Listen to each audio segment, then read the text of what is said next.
para falar um pouco sobre anarquismo. E como a gente espera um tema livre, o nome é Anarquismo e Afins. Então fica livre para o professor, não vou ficar enrolando, já passo a palavra para ele. Obrigado.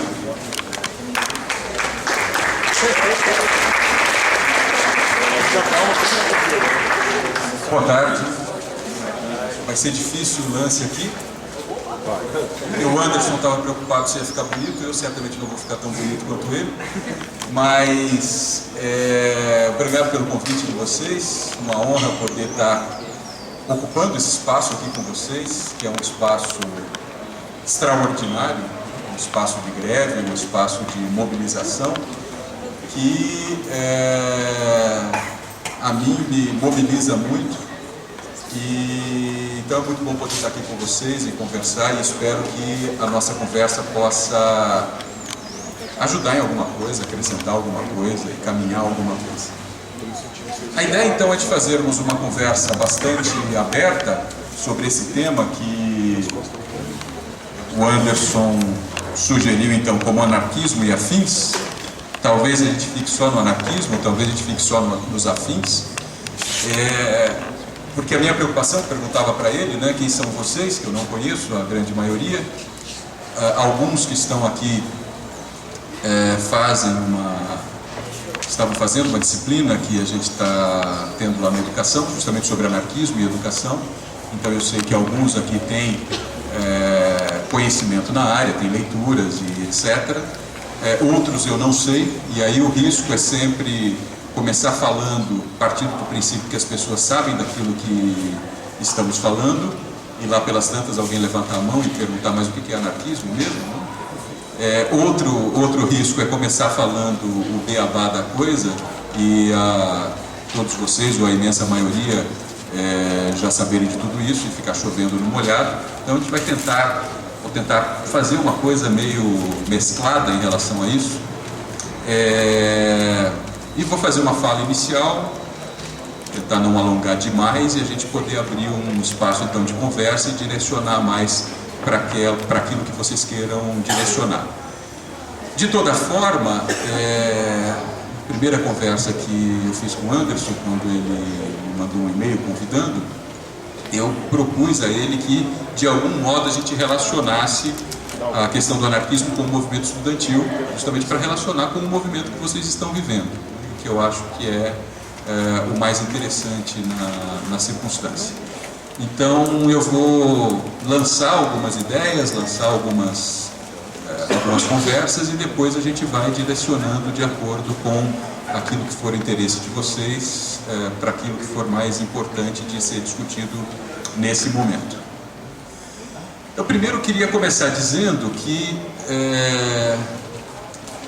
se a gente for pegar do ponto de vista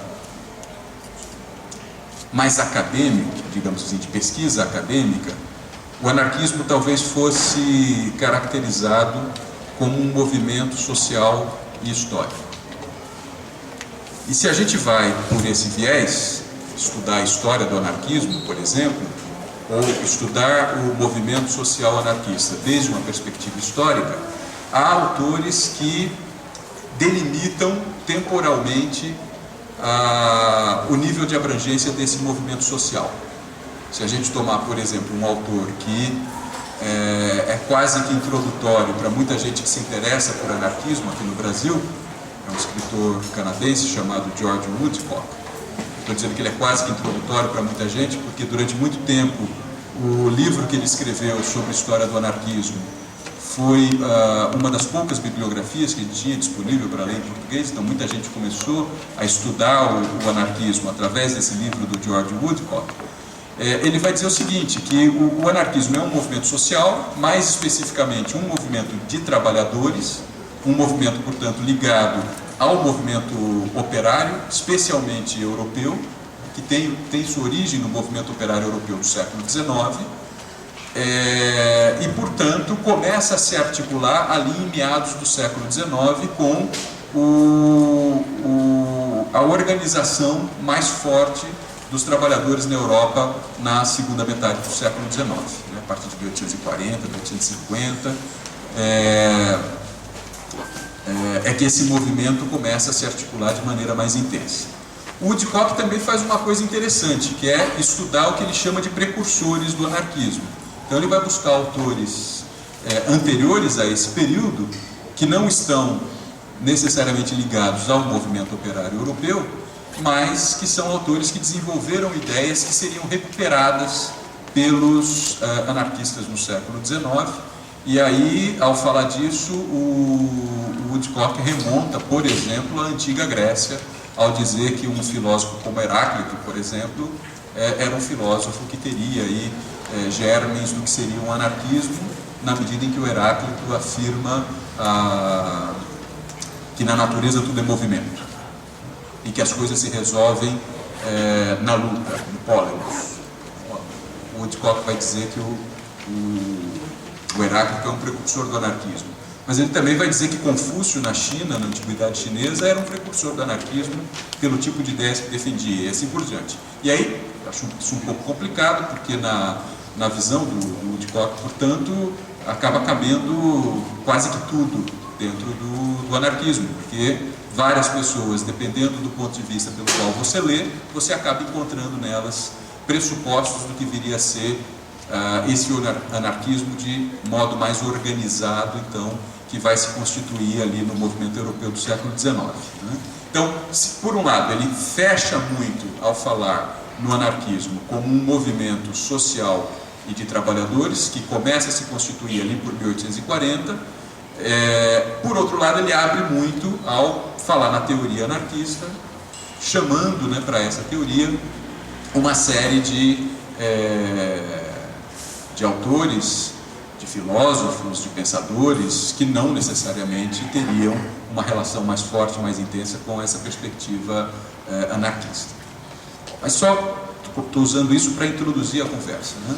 E para esse historiador, então, o anarquismo começa ali por volta de 1840, 1850, com a Organização dos Trabalhadores Europeus, evidentemente com a intensificação do movimento operário na Europa. Esse movimento cresce, esse movimento sai da Europa, esse movimento vai para outros lugares do mundo, como por exemplo aqui para a América. A gente tem todo o movimento de imigração, em meados para o final do século XIX, de europeus para o continente americano. Então a gente vai ter, no meio dessa vinda, dessas várias levas de imigrantes que a gente vai ter na América do Norte e na América do Sul, nós vamos ter, no meio desses imigrantes, vários anarquistas que acabam também imigrando para a América. E aí nós vamos ter também o desenvolvimento de um movimento anarquista dos países do nosso continente. Então, se ele nasce de forma mais intensa no continente europeu, há uma disseminação desse movimento por outros continentes. E o Woodcock, se ele identifica mais ou menos uma data de nascimento do movimento anarquista em meados do século XIX, ele quase que indica uma data de morte em meados do século XX, que ele vai apontar que final da década de 30, década de 40 do século XX, a gente tem, especialmente na Europa, a constituição de uma série de regimes de extrema-direita, só para citar os mais expressivos, né, o nazismo na Alemanha, o fascismo na Itália, o franquismo na Espanha, o salazarismo em Portugal. Nós vamos ter a constituição aí de uma série de ditaduras e de governos de extrema-direita em vários países europeus, e evidentemente com esses países de extrema-direita, com esses governos de extrema-direita, a gente acaba tendo uma perseguição muito forte aos movimentos anarquistas, e há um recrudescimento do movimento anarquista na Europa.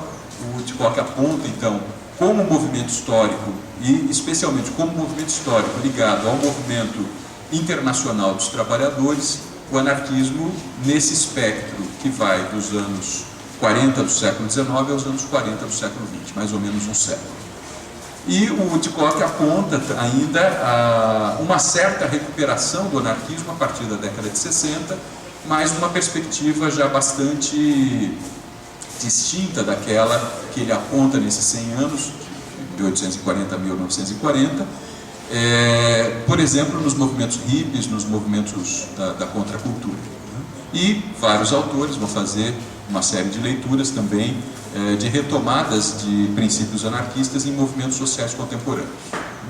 De todo modo, o que eu estou querendo aqui demarcar com vocês é que uma possibilidade de lermos o anarquismo é lermos nesse registro, né, de um movimento social que atende a determinados princípios, atende a determinadas prerrogativas, atende a toda uma construção teórica que se faz e a toda uma definição de uma série de práticas que vão ser possíveis, e isso leva a uma certa caracterização de um determinado movimento que a gente pode dizer, olha, esse movimento começa aqui, se desenvolve, cresce, tem uma diminuição bastante significativa, inclusive por conta da perseguição dos governos de extrema-direita, e tem uma certa recuperação mais contemporânea.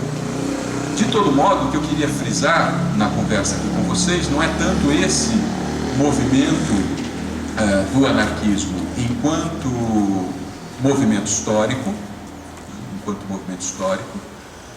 mas muito mais pensar no anarquismo como uma prática de vida. Porque se a gente pensa no anarquismo como uma prática de vida, uma filosofia de vida, digamos assim, de modo geral, e uma prática de vida, a gente consegue fazer uma discussão muito mais abrangente do que a discussão centrada no movimento operário, por exemplo. Nós que estamos aqui, de modo geral, não sei, evidentemente não conheço vocês, mas imagino que a maioria de nós aqui presente não milita no movimento operário. Eu, por exemplo, já participei de lutas sindicais, etc., mas há muito tempo que não faço isso. E não é o fato de não participar mais diretamente de uma luta sindical ou de uma luta operária que me impeça, do meu ponto de vista, de tentar desenvolver uma prática libertária ou uma prática anarquista. Então eu queria, nessa nossa conversa, justamente trabalhar com o anarquismo desde uma perspectiva mais geral, que nos permita pensar o mundo de uma determinada maneira. Então isso que eu estou chamando de uma espécie de filosofia de vida ou de uma visão de mundo anarquista, que nos permita agir de um determinado modo, ou que nos mobilize para agir, para viver de uma determinada maneira. Então, acho que é importante reconhecer esse movimento, reconhecer essa constituição histórica do anarquismo como um movimento articulado ao movimento dos trabalhadores. Não fosse o movimento dos trabalhadores no século XIX, talvez nós não tivéssemos a constituição de uma filosofia anarquista, de um ideário anarquista, de um movimento anarquista, mas, embora ele surja, então, no contexto do movimento dos trabalhadores, me parece que, ao mesmo tempo, a gente pode dar uma ênfase muito maior a esse movimento, ou compreender esse movimento no sentido muito mais alargado do que no sentido mais estrito da organização dos trabalhadores. Eu não sei, depois, quando a gente abrir para a conversa, se vocês quiserem enfatizar mais essa questão do movimento dos trabalhadores, a gente pode fazer isso. Mas, em princípio, eu tenderia a puxar a nossa conversa para um outro lado, para um lado mais geral, que nos levasse a pensar um pouco sobre as nossas relações cotidianas, a nossa forma de vida, as nossas relações no interior das instituições educativas, por exemplo, e mais estritamente as nossas relações no interior da universidade. Como pensar práticas anarquistas no interior da universidade e como pensar, por exemplo, práticas anarquistas no contexto do movimento estudantil. Bom, voltando um pouco para esse início do movimento, a gente deve a um filósofo francês do século XIX, o Pierre-Joseph Proudhon, o uso moderno, o uso contemporâneo da palavra anarquismo, da palavra anarquia. Proudhon é o primeiro sujeito que se define como anarquista. Um texto em que ele vai fazendo justamente essa discussão, falando das várias formas de governo, isso por volta de 1840, 1842, ele vai tentar se definir como um pensador social, como um filósofo social, e pensando a questão política, ele vai questionando os vários rótulos que são possíveis de se dar a uma pessoa. Ele diz: seria eu monarquista? Em hipótese alguma, não sou monarquista. Não sou monarquista, mas também não sou republicano. Você pensa num contexto da Europa do século XIX, que se contrapõe republicanismo e monarquia, o Proudhon vai dizer: eu não sou monarquista, não defendo a monarquia, mas o fato de não defender a monarquia também não significa que eu defenda a república. Então ele vai dizer: bom, o que significa república? República significa justamente a coisa pública. Então todos nós, necessariamente, somos republicanos, todos nós afirmamos a coisa pública, todos nós vivemos e defendemos a coisa pública. Logo, dizer que é republicano não significa nada em termos políticos. O que me caracteriza em termos políticos? E aí, fazendo toda essa reflexão, o Proudhon vai concluir dizendo: eu sou anarquista. O que me define politicamente é o fato de ser anarquista. E como é que ele explica o fato de ser anarquista? Justamente dizendo eu sou anarquista porque sou alguém que defende, no âmbito da política, uma recusa ao exercício do poder centralizado. Ele vai tomar, então, o sentido grego da palavra anarquia, que é a negação de governo, a negação do exercício do poder centralizado, para dizer que, em termos políticos, ele é um anarquista. Ao fazer isso, ele foi um bocado ousado. Ele faz isso num livro, né, uma publicação, e ele foi um bocado ousado a fazer isso, porque na França, na época, a palavra anarquia tinha um sentido absolutamente pejorativo. Anarquista era considerado o baderneiro. E por que se tinha construído esse sentido? Porque no âmbito da Revolução Francesa, final do século XVIII, comecinho do XIX, toda a confusão da organização política, ou das várias organizações políticas que foram se sucedendo durante a Revolução Francesa, algumas facções da Assembleia Constituinte Francesa foram identificadas pelos seus críticos como sendo anarquistas. E quem eram os anarquistas? Eram justamente aqueles caras que bagunçavam toda a reunião da Assembleia Legislativa. Então eram os caras que iam lá não para tentar construir uma determinada lógica organizacional do poder, mas que iam para sempre questionar tudo, sempre se contrapor a tudo. E aí, pejorativamente, eles foram então denominados de anarquistas. Aqueles caras que querem a desordem. Então a anarquia, a ausência de um governo, a ausência de um poder, entendida como exercício da desordem, como a bagunça. Era esse o sentido social da anarquia na França na época do Proudhon. E o Proudhon toma para si o nome de anarquista. Ele vai dizer: eu sou anarquista. Se tem uma palavra que define bem o que eu penso em termos de política, é a palavra anarquismo. Eu defendo a anarquia. E aí ele vai tentar desfazer, do ponto de vista teórico, toda essa ideia da anarquia relacionada com baderna, com bagunça e etc., dizendo que a anarquia não é a expressão da desordem, mas a anarquia é a verdadeira expressão da ordem social. Porque Proudhon vai dizer: nós partimos do princípio de que os homens não conseguem conviver entre si se não houver um poder centralizador que os organize. Portanto, só há ordem se houver um poder centralizador impondo a ordem. E ele vai dizer: essa ordem imposta por um poder centralizador não é a verdadeira ordem. A verdadeira ordem nós encontramos quando, abrindo mão de qualquer poder centralizador, a auto-organização da sociedade consegue se manifestar na forma de uma ordem intrínseca. Então, para ele, vou gastar todo o nosso tempo aprofundando a filosofia do Proudhon, mas para ele o que eu queria enfatizar é essa lógica de que essa é uma frase que ele usa, né? A sociedade procura a ordem na anarquia.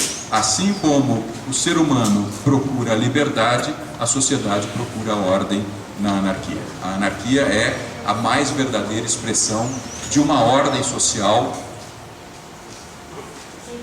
com todas as aspas, natural, digamos assim, né? Sem haver uma imposição, sem haver uma centralização.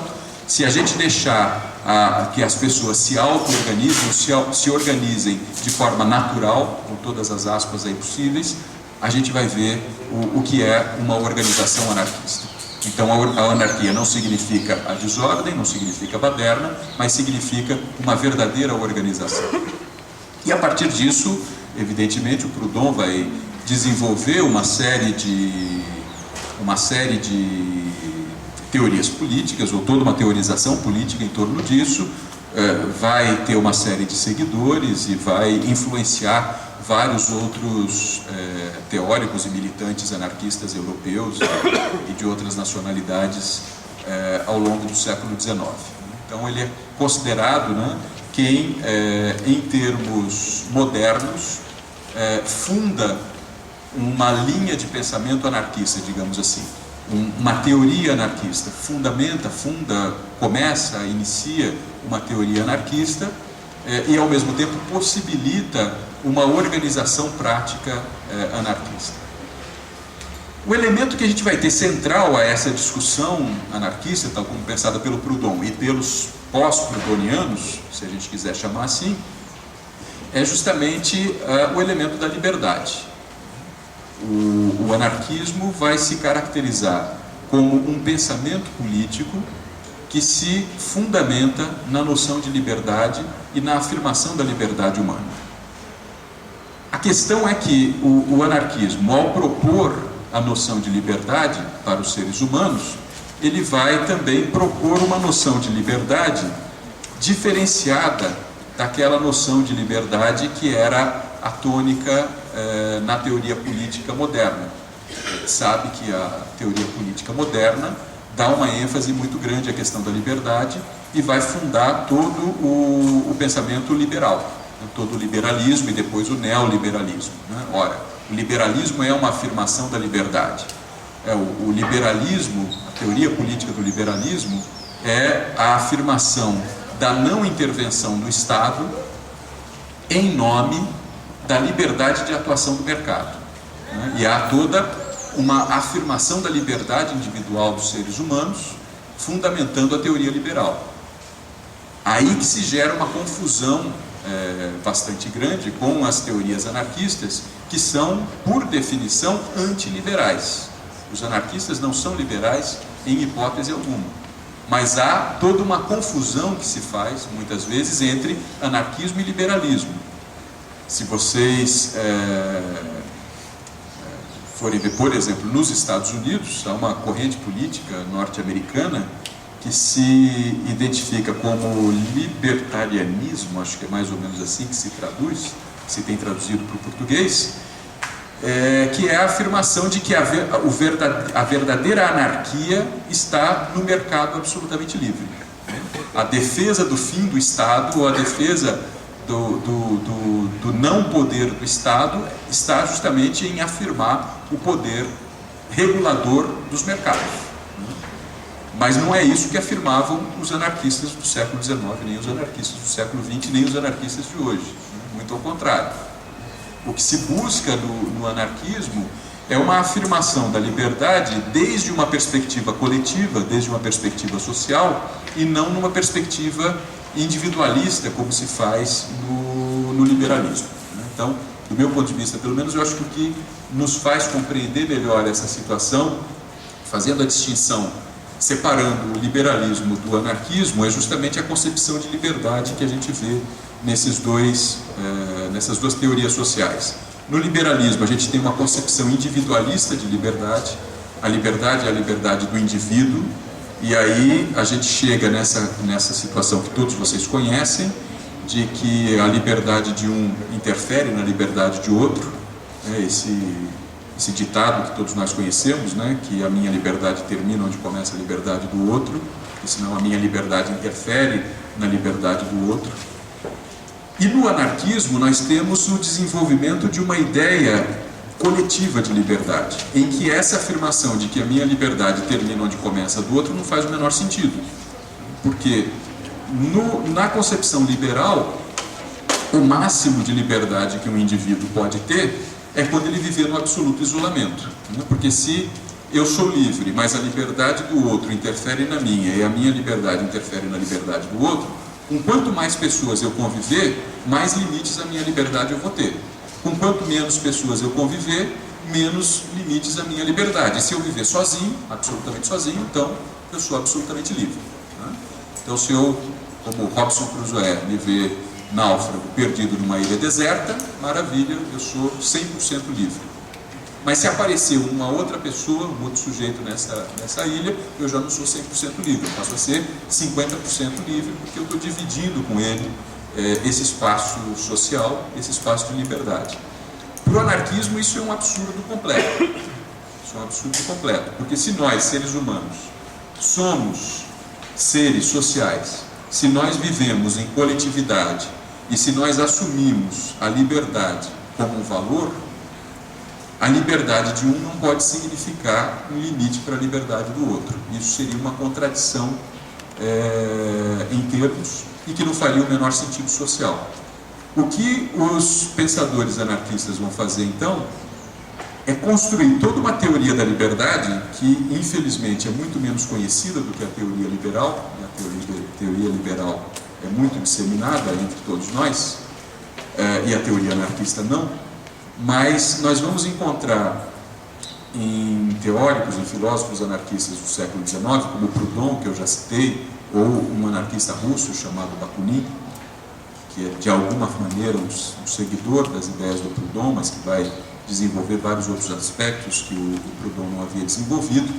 A gente encontra nesses dois autores, em vários outros, mas nesses dois de forma mais especial, toda a construção de uma teoria coletiva da liberdade que vai afirmar exatamente o oposto, o contrário da afirmação do liberalismo, ao dizer que a liberdade não é uma característica de cada indivíduo, mas a liberdade é sempre uma característica do grupo social, porque a liberdade não é algo que pertence a cada um, mas a liberdade é algo que é construído por um coletivo de indivíduos, é construído por um grupo de indivíduos, não é algo dado de antemão, não é algo que nos é dado pela natureza ou por Deus, por exemplo, como pensam os filósofos liberais, que vão dizer que os homens nascem livres, que a liberdade é algo que está em nós desde o nascimento, mas que ao viver em sociedade a gente vai perdendo parte dela, como afirma o Rousseau, por exemplo, né?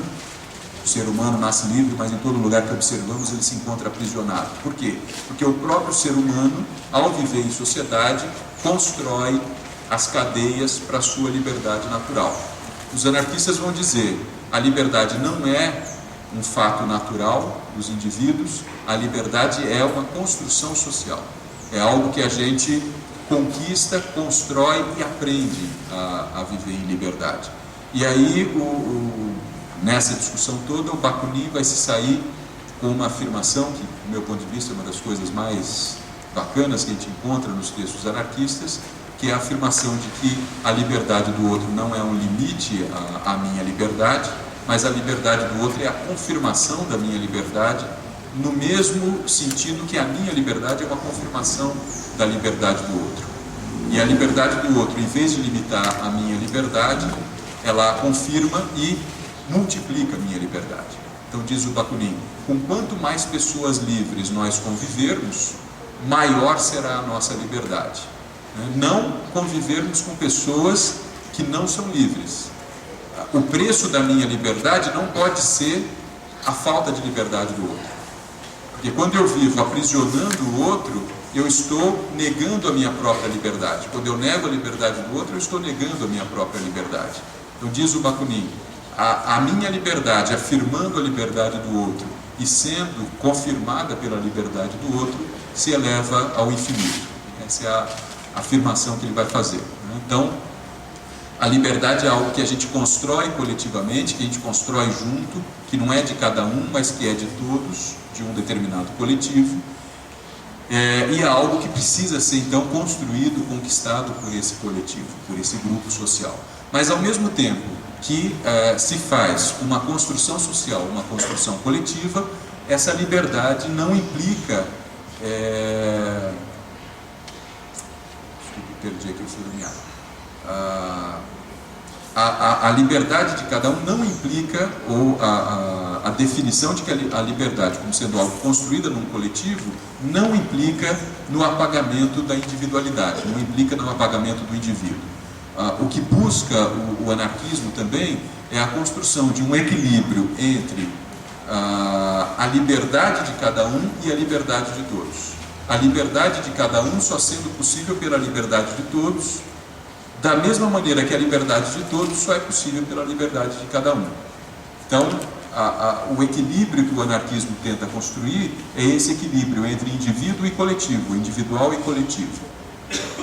E aí isso é uma novidade bastante interessante na teoria social, na teoria política do século XIX, porque o que a gente vai ter na teoria política do século XIX é uma certa polarização entre a afirmação do indivíduo no liberalismo e a afirmação do coletivo no socialismo.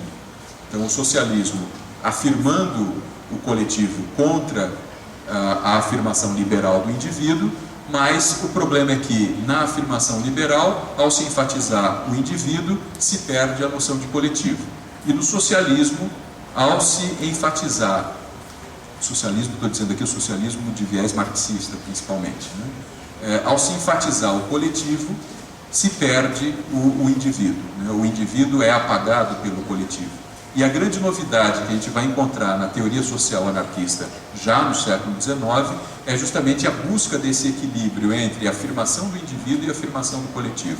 A afirmação do indivíduo só sendo possível pela afirmação do coletivo, na mesma medida em que a afirmação do coletivo só é possível pela afirmação do indivíduo. Portanto, afirmar a coletividade não é, em momento algum, apagar a individualidade, mas esse sentido de que só há coletividade quando essa coletividade é uma reunião de indivíduos. E, ao mesmo tempo, só há individualidade se a gente pensar a partir de um coletivo para poder entender esse indivíduo como parte desse coletivo. Acho que essa é a grande novidade que a teoria política, a teoria social anarquista vai trazer desde o século XIX.